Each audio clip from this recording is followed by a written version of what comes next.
own young man, because it was his story that was then fused in memory with Charles R. Drew. And in fact, she found some people who were interviewed, and she told them about this other story and said, oh yeah, he's the guy who was in the car with Dr. Drew. But he wasn't in the car with Dr. Drew. So in any event, I think that's about all I want to do. I'll just run through those.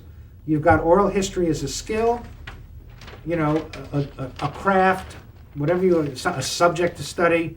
On the other hand, it's not. It's just being a good human being and listening respectfully and getting people to talk who are interested in you, and you make them interested in telling their stories. 2, oral history is their version of the past, but it's also a dialogue taking place in the present that we've got to manipulate.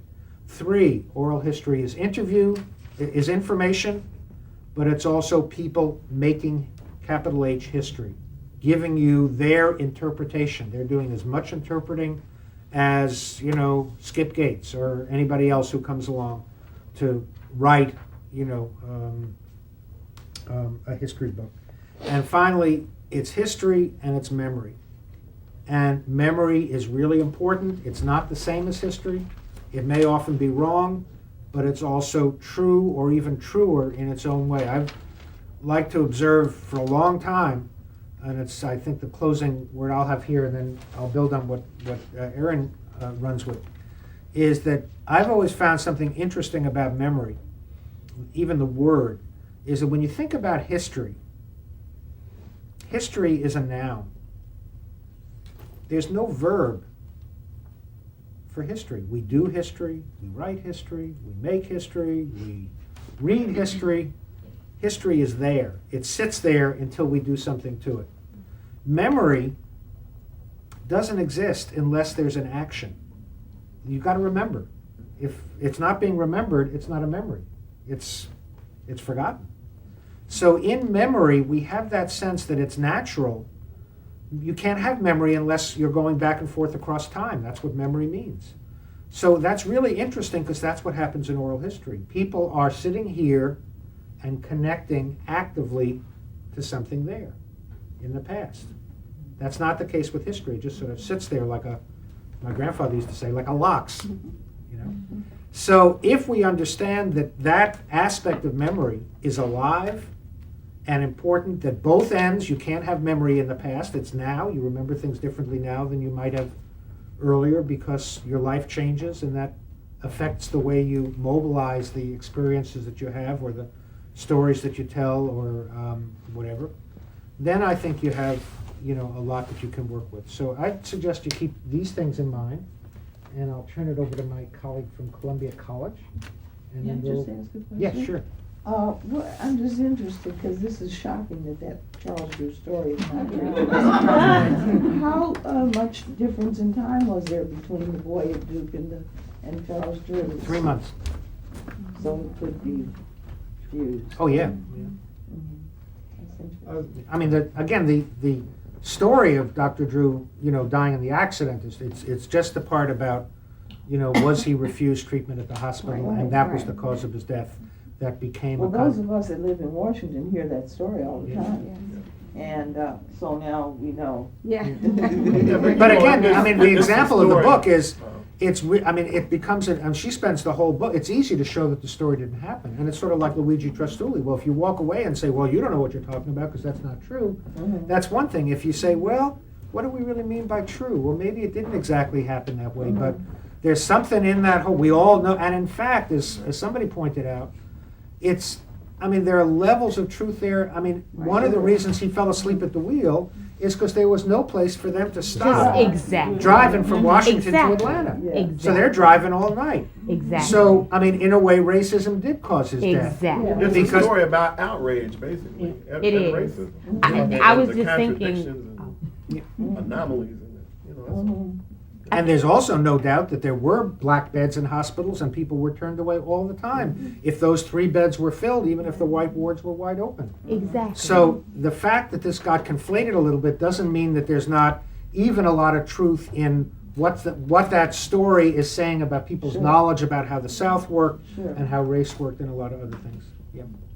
Oh, I'm sorry. Go ahead, Jodi. You were waiting. I was just thinking about the presence of the trickster in African folklore.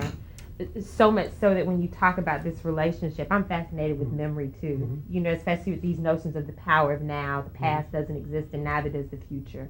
It's the exact moment that you have and how you construct it. But I was thinking in terms of African American culture and experience, placement, narration, and consensus is where history becomes truth. Right. And so if the community derives consensus around a notion, and then they decide to place and narrate it from there, then there is this crossroads in our experience that says, then this does become the truth that, we construct, because this is what's important in the narration. And yet, this is who we can place it as with. Portelli said, that doesn't mean, sometimes people, if you carry it away, say, well, therefore, who cares what really happened, what's only... No, it's helpful to know both. To know both, because exactly. it actually, and let me make one final point, because it's something that I was thinking about during your earlier discussion, and it's another two-handed thing. There's a lot of sense, and it's very appropriate, that in interviewing skill, some of you were saying before, you want to get to the real stuff. You really want to get past all of the things and get to the real stuff. There's a sense that we want to get past people's defenses or their conventions or the stories that they always tell, and that is often really important. You really do want to do that. I had a student, one of the first years I was teaching oral history, who interviewed this woman and came back, and he was in tears. He said, oh, this was the most moving experience of my life. I really got her going, and suddenly she tells me the story. This is an immigrant from Russia, about lying down on the beach with her boyfriend because they were about to be murdered, and they got up in the morning and they lay down and said, well, now we'll die. And they didn't die, so they said, well, we'll go to America. And they escaped. And that was her, fleeing Russia from the pogrom story. And he was really excited. A week later, he comes in with a book in his hand. There was the story. She'd already written it. It was published 8 years earlier as part of her memoir. All she had done was perform the story that she had already written. So he felt really deflated. So there is that sense often that we want to get beyond, and we all know this. You talk to relatives and so on, they'll have their 3 story. My grandfather had 5 stories, and you'd get, the older he got, maybe it got down to 3 stories, and so forth. They're really, so you want to get past, you want to get the fresh memory and so forth. All I would do is caution you that the other things aren't interesting either. In other words, that smooth stone, that story that works, is in its own way evidence of the social dynamics of that community. Because that person, if you have a favorite anecdote and you tell it at a party and everybody turns away and goes to get another cheese dip, you're not going to tell that story again. But if they're all, eating out of your hand, then you say, wow, this is cool. And the next party, you know that, oh yeah, well, when I was, and after a while, that story is going to become part of your repertoire. So that, in a way, when you do get that sense that somebody is unpacking one of their polished stories, nothing wrong with that. I've seen people where as soon as somebody starts that, they cut them off. Oh no, my job is to get past, like it's a duel. They're going to present their stories, and my job is to get to the real stuff underneath. Well, I would just caution you, it's all real. A story that somebody likes to tell about their mother is a real story, and you ought to give them that space to tell it. Then you can try to say, well, can you remember some other times? Or try to see what's different when they get away from that.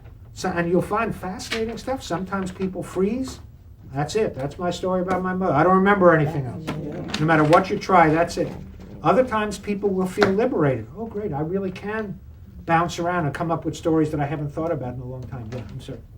I'm just curious about what happens when you're in a situation where there's like a blatant factual error. Do you try to, correct that person's memory, or do you let them continue? I'm just wondering, just as the interviewer, how do you handle a situation? Well, I think I'll defer on some of that and let Erin get going, Right. but I'll just say that it depends.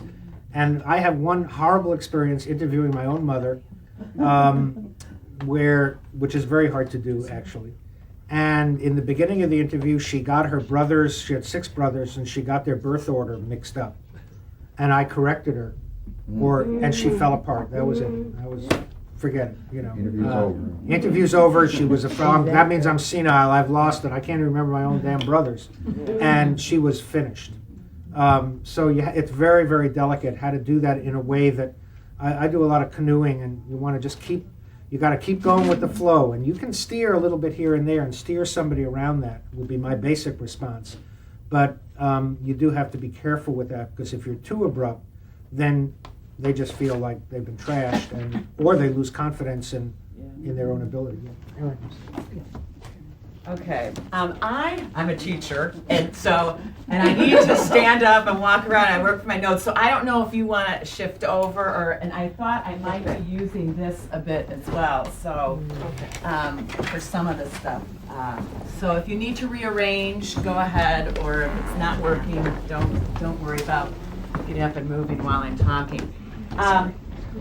And if you have any questions or confusions, jump in. And at any time, I'm going to focus more on kind of the skill. And pull the board a little closer. I'm sorry. It's fine. It's just a little too far.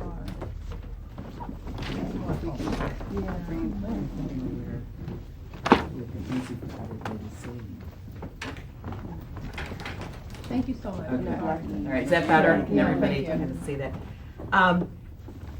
And I'm coming from the point of view, I teach oral history at Columbia College, just up the road a piece, and I know we have various levels of experience in interviewing and oral history, but I'm going to kind of approach this as beginning interviewers and the skills that I found personally and with my students that work the best. Interviewing becomes very, very personal. You will develop your own style. It will be unique. There's some universals, I think, but it's very helpful to start with some basics that then you can work with, manipulate, kind of rearrange. The more tools you have, the more techniques you have, the better you will be prepared for a variety of situations that you will come upon while you're interviewing. The first thing I want to say is that I think, and when I talk to my students who take my class for a variety of reasons, from it fit their schedule, to they needed 3 credits of history and they saw interviewing in the title. And so I'm working with people that have a real interest in hearing stories, interviewing, and I have people that sit there and say, oh, what have I gotten myself into? So it's somewhat of a luxury. I'm going to focus more on the skill side of the comments that Michael was making, because I will be emphasizing that there are things that you can do and improve and build upon and have kind of in your arsenal, if you will, or at your disposal. But what I emphasize to my students, that the primary goal of oral history, the primary goal as oral historians, as interviewers working from the discipline or the field of oral history, is that we want to create the best possible environment, conditions, circumstances for that person to tell their story. And that's our goal. So however it works for us when we learn about this field and what we take from it, what we develop ourselves, that we want to create this atmosphere that they feel comfortable, and it might not come at the beginning of the interview, and you might get better and better at getting into that zone, if you will, as you interview more, but creating that atmosphere where they feel that they can tell their story, their experience, their unique story. So if we back up a little bit, oral history, what is the definition? There's the trinity of oral history. There's obviously the narrator or the interviewee. I like to use narrator instead of popping back and forth between interviewer and interviewee, but I interchange those. But there's the narrator who's telling their story. There's the interviewer who's helping them, guiding them, in many ways making it possible for them to tell their story. And then there's the reporter. It has to be recorded, and that's often what sets oral history apart. We want to know their exact words. We don't want to work from notes. We don't want to work from our memory. That we want to know their exact words. My students now are in the midst of just finished up the transcription of their interviews, which are about 60 to 90 minutes. And we talk about how even transcribing, and I have them do a literal transcription, how even that's a form of interpretation, how you transcribe, even if you're told exact, word for word, almost sound for sound. So we need that visual recording, which you do here at HistoryMakers, which is fabulous. But at the very minimum, the audio recording with those exact words.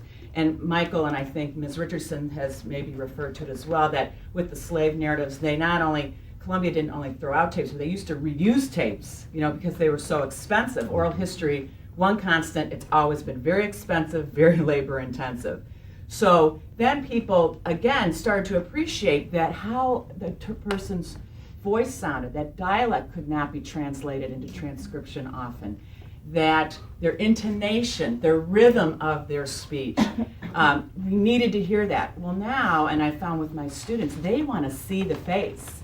They want to see if someone's uncomfortable or fidgeting. I just viewed an excerpt of an interview a student did, and we stopped it and said, what was he saying with his body language? She asked him, had he ever, could he give her an example of an act of heroism that he either participated in or witnessed. And I mean, you could see it. He finally could talk about it by saying, well, it wasn't an act of heroism, and of course it was. It was a tremendous story about how he had to go back in the firefight, go back into the woods and pull out the sergeant who had been injured, and so you could read a whole nother story within the story by viewing his body language. So having that accurate recording, which is getting more and more sophisticated, is very essential. The other thing we want to keep in mind when we talk about this trinity and why it's so important and essential to oral history is that it's what's created with those two people that are, I'm fairly wary of the word conversation, and particularly with students, because I emphasize to them it's not a conversation. It's not about you, it's about them. But I do like dialogue and that idea of dynamic. There's a definite dynamic that is going on between the two. And a colleague of mine who's an anthropologist, Joan Erdman, she calls it the third voice. It's the voice, it's the story that comes from those two people interacting in that interview process. Michael Frisch, that it was cited in the Ritchie reading that you did for today, he talks about a shared authority, which I think is just a wonderful way of capturing it. Portelli, who Michael talked about earlier, he talks about, I think it's called the exchange of gifts. So it's absolutely between the two people. If each one of us interviewed the same person, we'd have as many interviews as there are people in this room. Because we bring to it, however well prepared, we might have all the same background reading done, we would bring who we are, what we chose to follow up on, what we were listening for, what, someone might be interested, they might talk about music, and someone would pursue that, and someone else, they don't want to hear about that, they want to hear about their experience in the workplace. So there's definitely this dynamic. Otherwise, we would give a person a list of questions, we would give them a tape recorder, we'd send them to that room and say, let us know when you're done. And what, I just am interested in, imagine doing that. What would be the result of that? If oral history really was more about coming up with good questions and putting a person away and having them record their own responses to this, what do you think would happen? What would be the result? It wouldn't be as much depth. Right, why? Detail. Well, because most people aren't used to being interviewed and talked to, and most people, I think, don't really think deeply about their lives. Or they think, what my their life's feelings not were. that interesting, or I didn't do much. They're not always introspective. Absolutely. They need somebody to draw them out. Their humility might take over. That, I'm not going to talk about that, or that might be very brief. So exactly that's the role. I think that's the best illustration. What would be the difference if you didn't have the interviewer? It would be very short. They'd probably come out in about 20 minutes. And except there's some exceptions to that. There might be people that really like to talk about themselves and have it all prepared. But I think that's very important to appreciate your role. And you won't, again, no two interviews are the same and no two situations are the same. So we know about the need to record the exact words of the interviewee, and it's also important for accessibility, obviously, that the mission behind oral history, if you don't have it recorded, not only if you don't have it recorded, but if that recording doesn't go somewhere where other people can access it, it doesn't become oral history. If it goes and sits in the drawer of the interviewer or sits in their office, that is not oral history. That there has to be a means by which, and HistoryMakers has that, I think, primary in their project as well, for people to get at this information, not only to preserve it for some, as Michael's saying that oftentimes, so everybody preserves it, but to make it so people can use it. Okay, so the steps of oral history, and some of them I'll move right through because your project really has taken care of this or has planned for this. But certainly the first step in oral history, the background research, the background preparation. Your interview is as good as how much you can prepare for it. And it isn't a preparation, again, I think, to bounce off what Michael said, to become the expert, but to know what to listen for so that you know what at least common knowledge, language, timelines. I love to have my students create and work from timelines, that you have these reference points that if they come up or that you can use again to prompt or to get more information out of. I won't take this, but an exercise we do in my class, we won't take time to do it today, but think of the people that you watch interview and how they interview, and they aren't oral historians, obviously, but if you think of Larry King, who prides himself on never reading anything about the person and not knowing anything and kind of, Yeah, right. or Oprah Winfrey, who somehow always gets it back to her. Right. Right? She is, wait a minute, tell me about this. Oh yeah, that I remember it. And so there's different styles, and again, we want to make sure that we're about them, that our style is about getting at their story. It'll help your question formulation. It avoids dead ends where, the example I use, I'm a workshop leader for the Veterans History Project out of the Library of Congress, and my students participate in this project once a semester every year. And one mistake early in the project, the student went in assuming the person was in the Army and they were in the Air Force.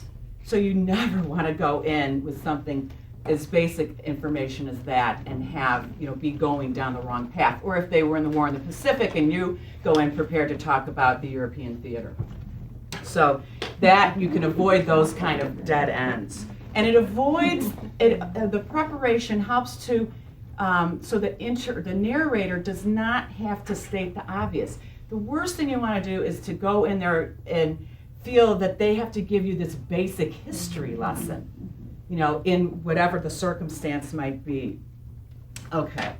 And so far as question formulation, I think particularly if you are just starting to interview, sorry to drop out of the range,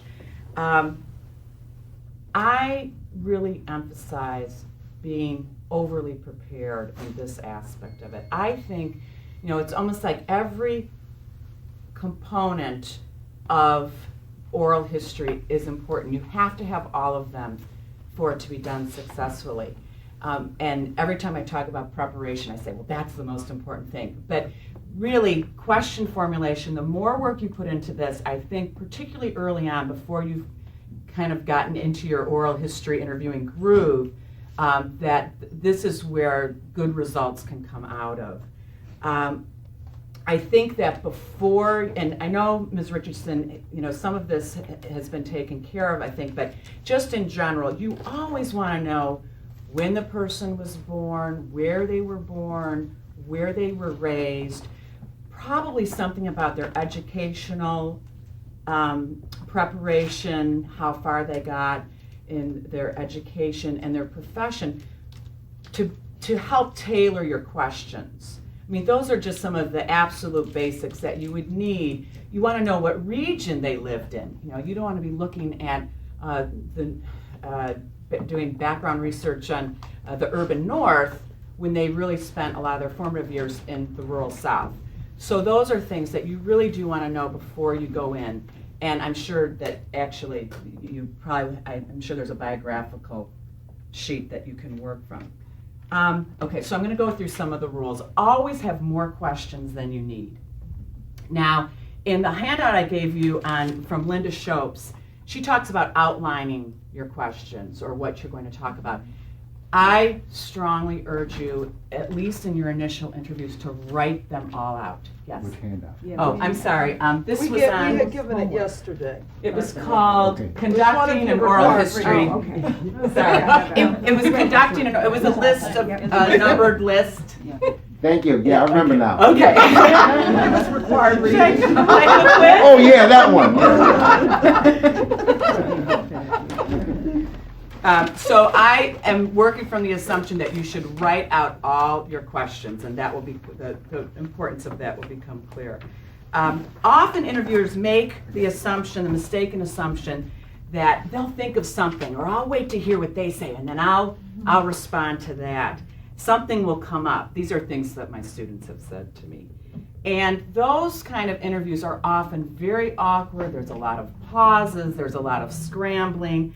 And the message to the interviewee, to the narrator, is that you're not prepared. And you really want, again, to avoid that. Keep in mind, you're trying to create this environment, this safe place, to use kind of a term that's thrown about now. But it is true that that's our primary goal. You want to arrange your questions logically, chronologically, but also thematically. And an illustration I like to use, and again, I'm not, this is dependent on the interview, that there isn't a generic list of questions and format to use for every interview. But I'm going, again, trying to give you some general or things that could be universals, at least a starting point. But if you think of throwing a stone into a calm pond or onto the water, and those ripples come out, and they get larger, but they get more vague, as they move out, that you want to think of what is the closest thing to the person, themselves, their family, their home, maybe their extended family, their neighborhood, their school, their work, and then you get into the bigger picture, politics, world affairs, perhaps. But that's one of the organizing principles you can use when you're thinking of the themes you're going to ask them about. So you want to talk about their origins, their family, where they grew up, their neighborhood, the school they went to. And I think that is a good progression in organizing. So it's not strictly chronological. You don't say, well, what happened in 1941? And then what happened in 1942? And then getting to 1943, what happened then? But you want it to be logical, and you want it, to think of it as a story, as their story. Now, given the fact that you will often be going off on tangents, and we'll come back to that. Avoid asking questions that require an yes or no or one-word answer. And we talk about the open-ended question, but this is where we get to the point that oral history and an oral history interview, it's not instinctual. It doesn't come natural, particularly when you're first starting at interviewing, because our instincts often tell us to ask those questions that are yes or no or one word. And they often start with, did you? Did you do this? Did you do that? That's just asking for a confirmation. And then you realize you just asked a did you question, and I got to ask a follow-up.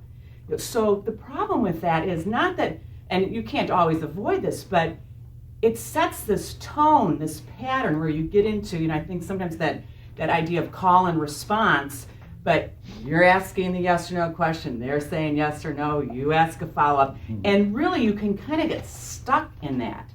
And sometimes when you're nervous or they're nervous, they're nervous, and you're trying to make it easier, people will fall into those yes, no, did yous. And again, that's why I really, really emphasize getting into the habit of writing questions as you would ask them exactly, because our instincts tell us if we get nervous or an awkward situation or a new topic comes up, we'll fall back often to that kind of question formulation.